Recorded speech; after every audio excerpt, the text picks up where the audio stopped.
안녕하세요. 책 읽어주는 남자 최은포입니다. 오늘 한국 고전 소설 69쪽부터 공방전부터 이렇게 계속해서 읽어드리도록 하겠습니다. 공방전, 작가와 작품 세계, 임춘, 1147년부터 1197년까지 생존, 고려시대 문인 자는 기지, 호는 서하, 이인로, 오세제 등과 중림고회를 만들어 강좌치전으로 이름을 높였다. 관운이 따르지 않아 과거의 번번이 낙방해 술과 시로 세상에 대한 울분을 달래며 평생을 보냈다. 양반의 후예로서 가난한 삶을 살아야 했던 그는 사회에 대한 비판적 태도와 현실 지향성을 보여주는 작품을 많이 남겼다. 이인로가 유고를 모아 서하 선생집 6권을 엮었다. 대표적인 시문은 사만시기감에 전하고 가전체 소설 국순전과 공방전 등은 동문선에 전한다. 작품 정리, 갈래, 가전체, 성격, 풍자적, 교훈적, 정기적, 우의적, 주제, 경세에 대한 비판, 무력에 대한 풍자, 의, 국순전과 함께 우리나라 문헌상의 최초의 가전 작품이 연대, 고려 중엽, 출전, 서하 선생집, 동문선, 구성과 줄거리, 도입, 공방이 출사하면서 출세길에 오름, 수양산에 숨어 지내던 공방의 집안은 황제 때 공방이 출사하면서 비로소 세상에 나오게 된다. 그러나 공방은 성정이 지나치게 올고다 처세 등이 대처하지 못한다. 어느 날 황제가 상공을 불러 공방에 관상을 보라고 하자 상공은 조금만 다듬으면 숨어있는 봄바탕이 드러날 것이라고 말한다. 과연 그의 말대로 머지않아 공방은 출세길에 오르게 된다. 전개, 공방은 타락하여 조정에서 쫓겨남. 공방은 욕심 많고 염치 없는 사람이 되어버린다. 나라의 재물을 맡기자 백성을 상대로 악착같이 이익을 챙기고 세도가를 등에 업고 온갖 비리와 악행을 저지른다. 이로 말미암아 나라의 살림살이가 어려움에 처하자 공과 임금에게 상소를 올린다. 결국 공방은 조정에서 쫓겨난다. 비평, 공방에 대한 평가. 공방이 죽자 그를 따르던 무리들이 남송 조정에 등용된다. 그들은 권신들에게 붙어 정직한 사람들을 모함한다. 일찍이 공의의 간언을 받아들여 그들을 모두 몰아냈다면 이러한 후환은 없었을 것이다. 그렇게 하지 않는 바람에 후세의 폐단을 남기게 된 것이다. 생각해 볼 문제. 공방이라는 이름은 무엇을 뜻하는가? 공은 둥근 모양을 뜻하고 방은 모난 모양을 뜻한다. 즉 공방은 겉이 둥글고 안은 모나게 생긴 엽전을 가리키는 말이다. 엽전의 겉은 둥글둥글해 부드러워 보이지만 안은 모가 나서 거칠어 보인다. 이러한 엽전의 생김새를 통해 돈의 긍정적 측면과 부정적 측면을 엿볼 수 있다. 요컨대 돈은 인간의 필요에 따라 만들어진 것이지만 돈 때문에 탐욕이 생기면 인간은 타락할 수밖에 없다. 이 작품은 돈을 어떻게 바라보고 있는가? 이 작품은 돈의 순기능보다 역기능에 초점을 맞추고 있다. 일반적으로 돈은 권력에 기생하는 속성상 인간성을 파괴할 위험성을 지니고 있다. 작가는 돈 때문에 인간성과 도덕성이 타락했음을 경고하면서 화폐를 사용하지 말아야 한다고 주장한다. 돈이 벼슬아치들에게 집중되어 있는 세태가 자신과 같은 처지에 있는 가난한 선비들을 힘겹게 만든다고 생각했기 때문이다. 결국 돈 때문에 인간은 갖가지 비리를 저지르고 주변 사람들까지 타락하게 만든다. 3. 가전체 문학이 교술의 성격을 띠게 된 원인은 무엇인가? 가전체 문학은 사회적으로 혼란이 가중되었던 고려 중엽에 등장했다. 당시 고려는 무신의 난 이후 몽골의 침입까지 겹쳐 나라 안팎으로 혼란이 극에 달했다. 이로 말미암아 도덕 의식의 부재가 사회 문제로 떠올랐다. 교술 대상이나 세계를 객관적으로 묘사하고 설명하는 장르인 가전체 문학이 등장하게 된 것은 바로 이 때문이다. 즉 가전체 문학은 도덕 의식을 회복하려는 목적으로 등장한 것이다. 이 작품은 작가 임춘의 삶과 어떤 관련이 있는가? 고려 의종 때의 문인이었던 임춘은 과거에 번번이 낙방했을 정도로 관운이 따르지 않았다. 그 후 무신정변을 맞아 도망해 목숨을 겨우 보존했으나 평생을 가난하게 살았다. 따라서 임춘이 이 작품에서 돈의 폐해를 강조한 것은 혼란한 시대에 궁핍한 삶을 살았던 자신의 삶과 밀접한 관련이 있다. 그는 이 작품을 통해 돈이 권력을 가진 자에게만 집중되고 자신과 같이 힘없는 사람들은 고난을 겪어야만 했던 당시 사회를 비판하고 있는 것이다.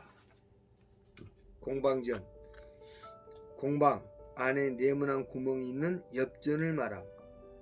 공방의 자는 관지, 엽전을 끈으로 꿰ν 꿰미이다. 그의 조상은 일찍이 수양산에 숨어들어 한 번도 세상에 나온 일이 없었다. 그러다가 황제 시절에 잠시 조정에 출산 적이 있으나 워낙 성질이 굳세어 세상 일에는 그다지 쓸만하지 못했다. 어느 날 황제가 관상쟁이 상공을 불러 공방의 관상을 보게 했다. 상공은 공방을 한참 들여다보고 나서 말했다. 공방은 산야의 거친 성질을 지녀서 지금으로서는 쓸만하지 않습니다. 다만 풀무나 망치로 때를 긁어내고 빛을 낸다면 차츰 본바탕이 드러날 것입니다. 무릇 왕이란 모든 사람들을 올바른 그릇이 되게 해야 합니다. 원컨대 폐하께서는 공방을 쓸모없는 완고한 구리처럼 내버리지 마시옵소서. 이리하여 공방은 그 이름을 세상에 알리기 돈이 본격적으로 쓰이기 시작했다. 뒤에 공방은 난리를 피해 강가의 숯 굽는 거리에 눌러 살게 되었다. 그의 아버지 중국 전한 말에 왕망이 주조한 화천이라는 엽전을 뜻함.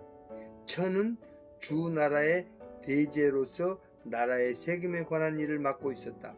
공방의 생김새는 밖은 둥글고 안은 모나게 뚫렸다. 그때 일을 잘 처리하는 재주가 있어 한나라 때 홍려경, 중국 한나라의 관직, 외국 손님을 접대하는 벼슬 홍려경이 되었다. 당시 오왕의 비가 교만하고 분수에 넘는 짓을 잘해 나라의 권력을 손에 쥐고 있었는데 공방은 여기에 붙어서 많은 이익을 보았다. 무제 때에는 경제가 극심하게 어려워 국고가 바닥에 났다. 몹시 걱정이 된 임금은 공방에게 나라의 재정을 담당하는 부민후의 벼슬을 내렸다. 그리고 그의 무리인 염철승, 소금과 철의 전매 사업을 담당하는 승상, 염철승, 근과 함께 조정에 있게 했다. 이때 그는 공방에게 항상 형이라 하고 이름을 부르지 않았다. 공방은 욕심이 많은 데다가 염치도 없었다. 이런 사람이 나라의 재물을 도맡아 처리하게 된 것이라. 그는 백성과 한 푼의 이익이라도 다투는 한편 물건값을 낮추어 곡식을 몹시 천하게 만들고 다른 재물을 중하게 여겼다. 그리하여 백성들이 본업인 농업을 버리고 산업공상의 맨 끄트머리인 장사에만 매달리게 하여 농사 짓는 것을 방해했다. 이에 사관원과 사헌부에서는 상소를 올려 공방의 잘못을 임금에게 간했다. 하지만 임금은 이 말을 듣지 않았다. 공방은 또 권세 있는 사람의 비유를 맞추는데도 재주가 있어 그들의 집에 자주 드나들며 세도를 부렸다. 또한 그들을 등에 업고 매관-매직, 돈이나 재물을 받고 벼슬을 시킴, 매관-매직해 사람을 승진시키거나 파면하는 일을 좌지우지했다. 이렇게 되니 한다 하는 정승들까지도 모두들 절개를 꺾고 그를 따르게 되었다. 공방의 창고에는 나날이 곡식이 쌓였고 뇌물의 목록을 적은 문서와 증서가 산더미처럼 쌓여 그 수를 헤아릴 수 없게 되었다. 공방은 사람을 대할 때 그 인물의 됨됨이에는 개의치 않아. 아무리 하찮은 시정잡배라도 재물만 많이 가졌으면 친하게 지냈다. 때때로 그는 거리의 불량 소년들과 어울려 바둑도 두고 투전도 했다. 그는 이렇게 사람을 가리지 않고 남과 사귀는 것을 좋아했다. 원제가 왕에 오르자 공우, 중국 한나라 때 유명한 관리로 청렴하고 정직함. 공우가 상소문을 올려 말했다. 공방이 중요한 직책을 오랫동안 맡아보는 사이 그는 농사가 국가의 근본임을 잊은 채 오직 장사꾼의 이익만을 돌보아왔습니다. 그가 나라를 좀먹고 백성을 해침으로써 나라와 백성이 모두 공공해졌습니다. 뿐만 아니라 뇌물이 성행하고 뒤로 청탁하는 일이 버젓이 행해지고 있습니다. 짐을 지고 술에 타면 도둑이 온다. 는 것은 지역에서 분명히 경계하고 있는 말입니다. 재물을 탐하는 관리가 있으면 주변에 그것을 노리는 무리들이 몰리게 마련입니다. 청컨대 그를 면직시켜 욕심 많고 더러운 자들을 모두 징계하시옵소서. 이때 경제에 관한 공부를 많이 하여 정계에 진출한 이가 있었다. 그는 군대 물자를 맡은 장군인데 변방을 막는 방책을 세우려 했다. 이에 공방을 미워하는 자들이 그 일을 위해 또 한 번 임금에게 조언했다. 임금이 이들의 말을 받아들여 마침내 공방은 조정에서 쫓겨나는 신세가 되었다. 공방은 자기 문화에서 가르침을 받은 이들을 모아놓고 말했다. 나는 지난 시절 임금을 만나 뵌 이래 혼자서 온 천하의 정치를 도맡아 보았다. 그리하여 장차 나라의 경제가 융성하고 백성들이 풍족하게 살게 하려고 애썼다. 그런데 이제 까닭도 모른 채 내쫓기고 말았구나. 하지만 이 몸이 나가서 조정에 쓰이거나 쫓겨나 버림을 받거나 나에겐 아무것도 손해될 것이 없다. 이제 나는 부평초 나그네와 같은 형색으로 곧장 강회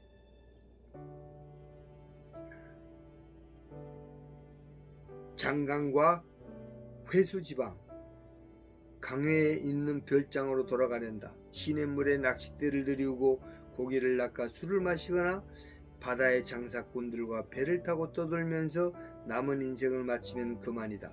제 아무리 1000가지 복록, 벼슬아치에게 주는 금품, 복록이나 5솥의 좋은 음식인들 내 어찌 부러워해 이와 바꾸겠느냐. 하지만 내 심술이 오래되면 다시 발작을 일으킬 것만 같다.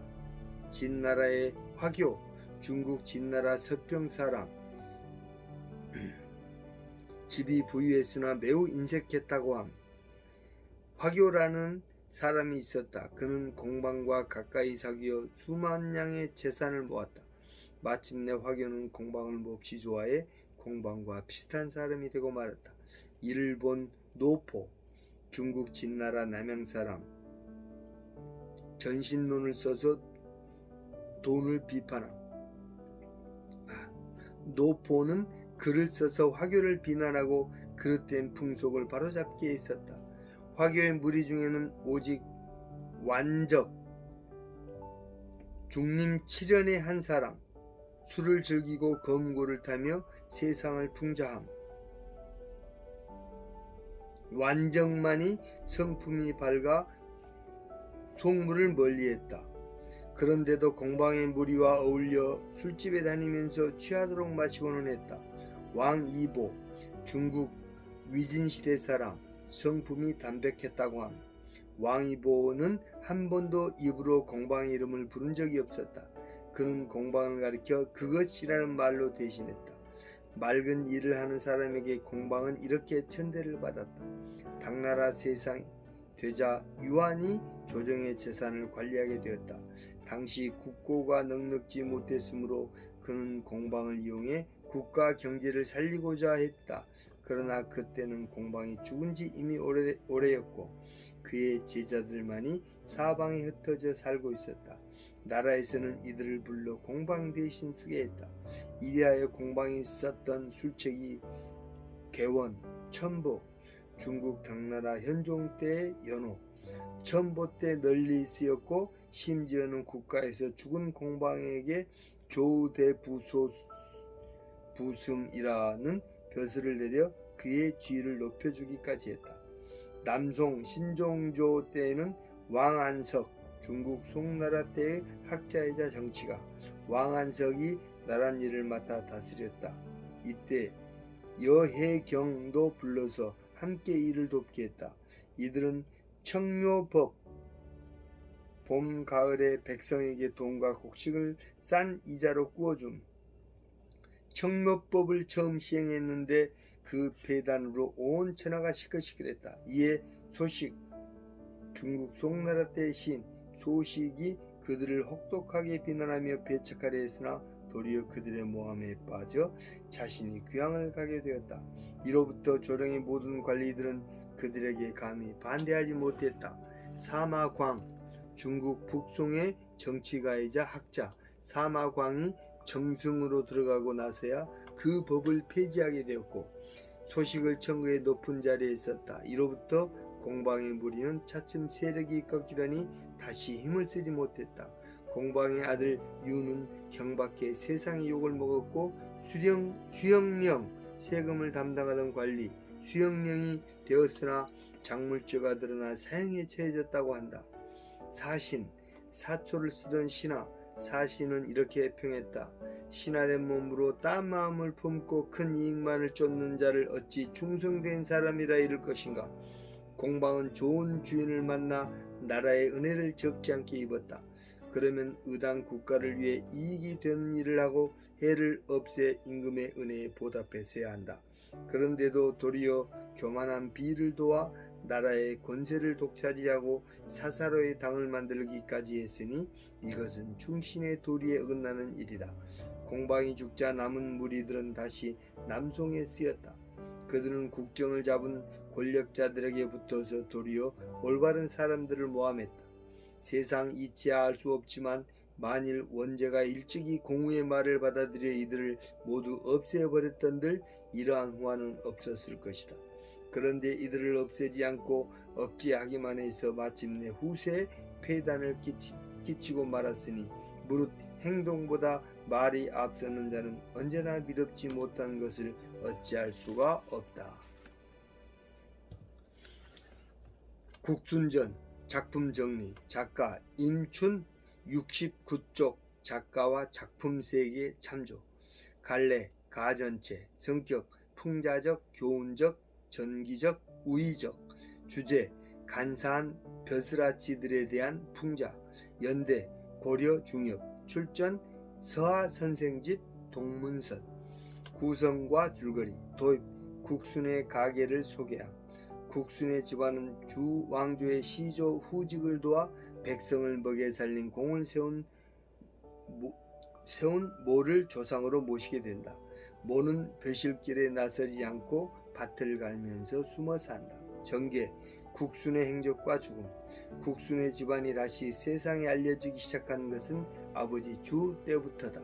주의 아들 수는 성품이 맑고 도량이 넓어 모든 사람들이 그를 좋아한다. 정계에 진출한 수는 권세를 얻고 나라의 중대사를 도맡아 관장하게 된다. 그러나 그는 임금의 후광 아래 전횡과 부정축제를 일삼는다. 또 주색과 향락에 빠진 임금에게 가난하지 않아 그를 비난하는 여론이 들끓는다. 그러던 중 순의 입에서 냄새가 난다고 임금이 순을 싫어하게 된다. 순은 정계에서 은퇴하고 집으로 돌아와 병을 얻어 죽는다.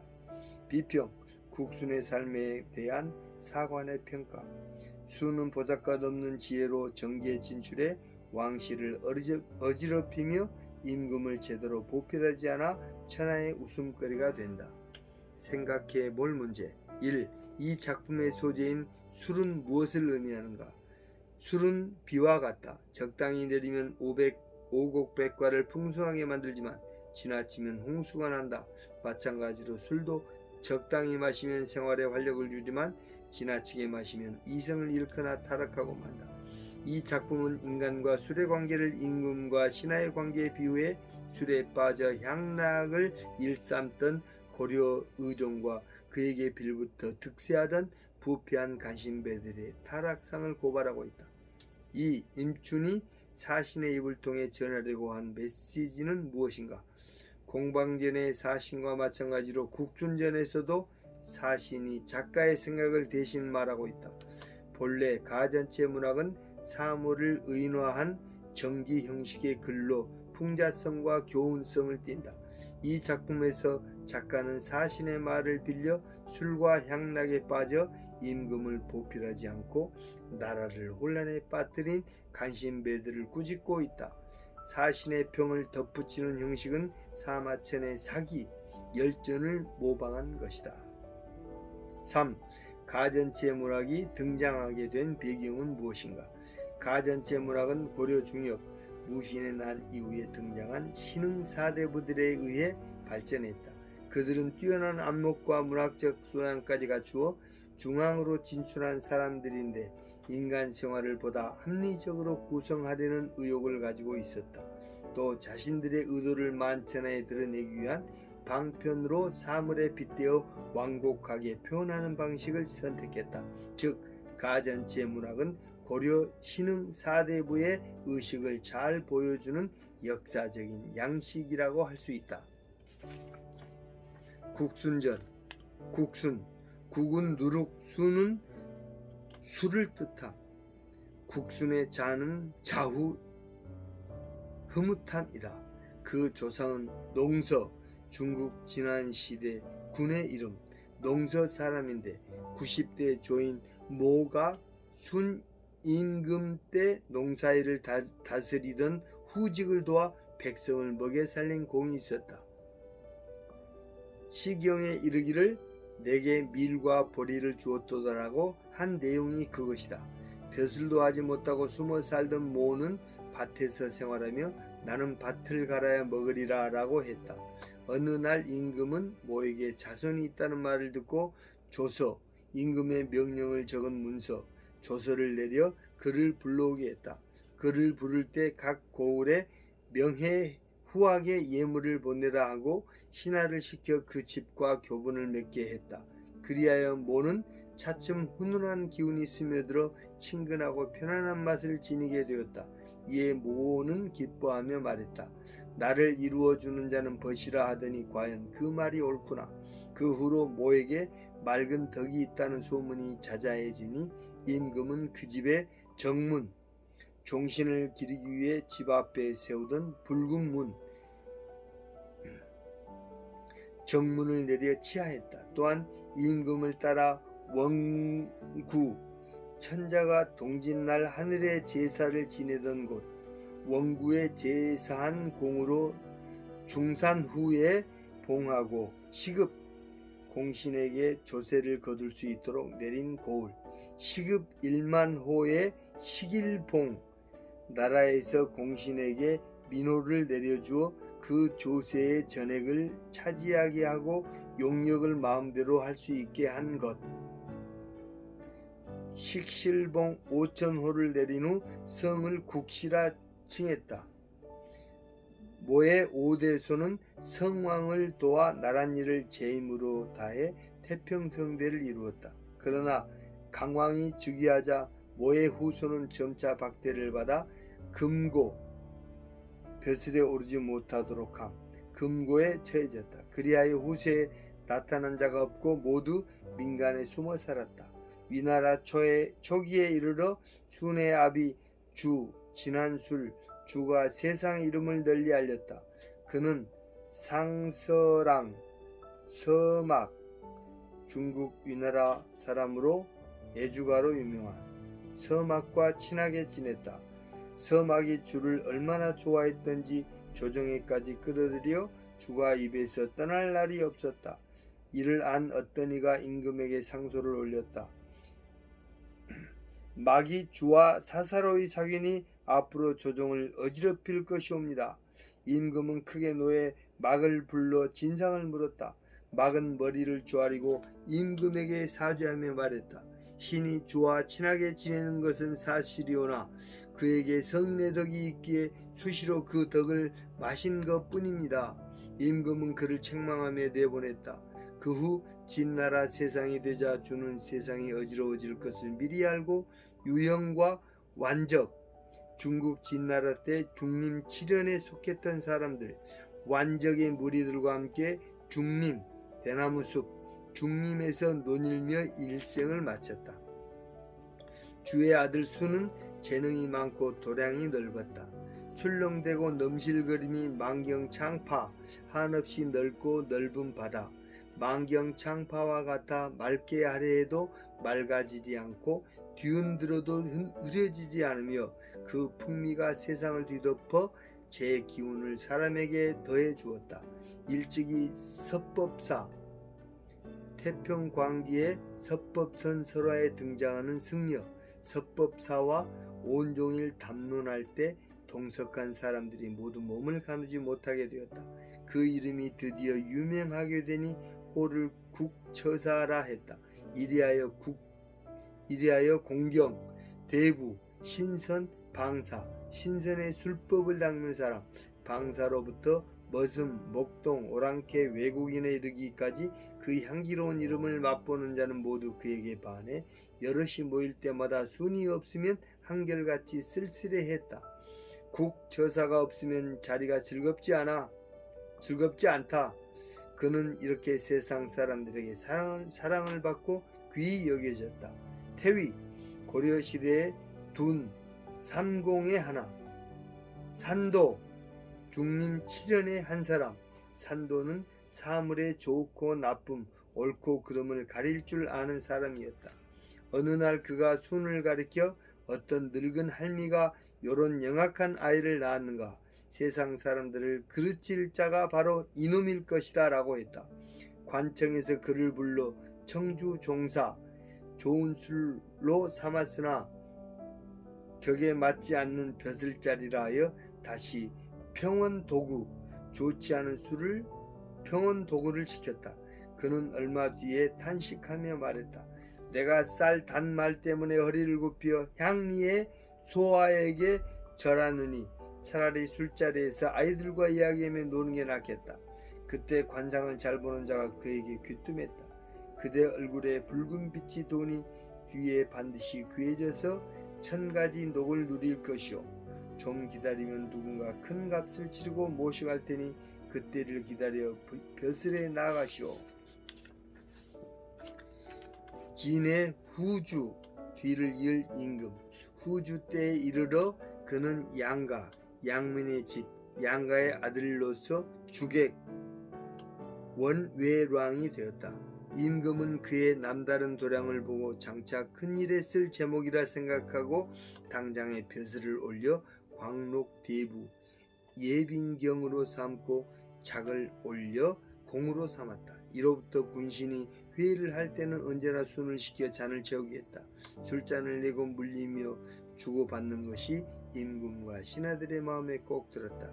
임금은 그를 크게 칭찬했다. 경이야말로 곧고도 맑구나. 내 마음을 열어주고 편안하게 하는 자로다. 이리하여 수는 권세를 얻어 마음대로 일을 하게 되었다. 어진 이와 사귀고 손님을 접대하며 늙은이를 봉양해 술과 고기를 주고 귀신에게 고사하고 종묘에 제사하는 일을 모두 순이 주관했다.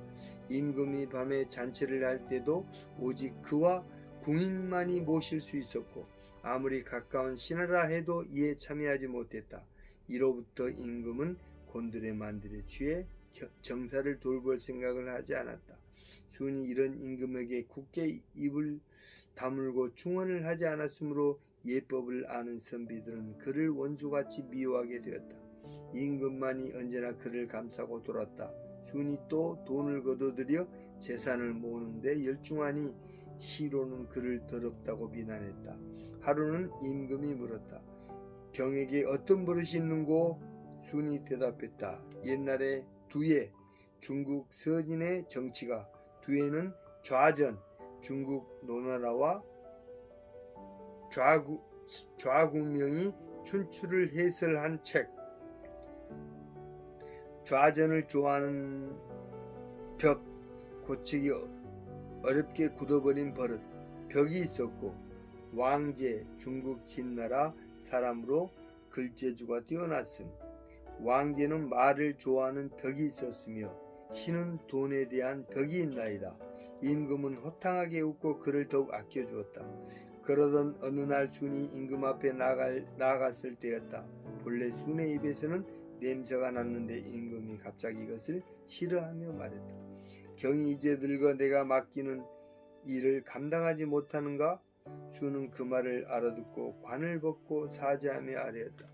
신이 작을 받고 사양치 않으면 마침내 몸을 망칠 염려가 있사오니 부디 신을 제 집으로 돌려보내 주시면 신은 그것으로 제 분수를 알겠나이다. 임금은 신하들에게 명해 그를 부축해 집으로 돌아가게 했다. 순은 집에 오자마자 갑자기 병들어 하루 저녁에 죽었다. 그에게는 아들이 없고 먼 친척인 청이 있었는데 뒤에 당나라의 출사에 벼슬이 내공봉에 이르렀고 자손이 다시 중국에서 번성했다. 사신은 이렇게 평했다. 국신은 그 조상이 백성에게 공이 있었고 청백함을 자손에게 물려주었다. 이것은 창, 강진제 때 사용한 술, 창이 주나라에 있는 것과 같아 향기로운 덕이 하늘에까지 이르렀으니 가히 제 할아버지의 풍도, 풍채와 태도, 풍도가 느껴진다고 했다. 그러나 수는 술동이 정도의 작은 지혜로 가난한 집에서 일찍 조정에 진출해 권세를 누리면서도 옳고 그름을 따져 간언하지 않고 왕실이 어지러워져도 이를 바로잡지 못했다. 그리하여 마침내 천하의 웃음거리가 되고 말았으니 거원, 산도의 자, 거원의 말이 실로 믿을만 하도다. 오늘 한국 고전소설 81쪽 국순전까지 읽었고요. 다음에는 국선생전부터 읽어보도록 하겠습니다. 네, 오늘 여기까지 잘 읽었고요. 다음에 또 뵙겠습니다. 감사합니다.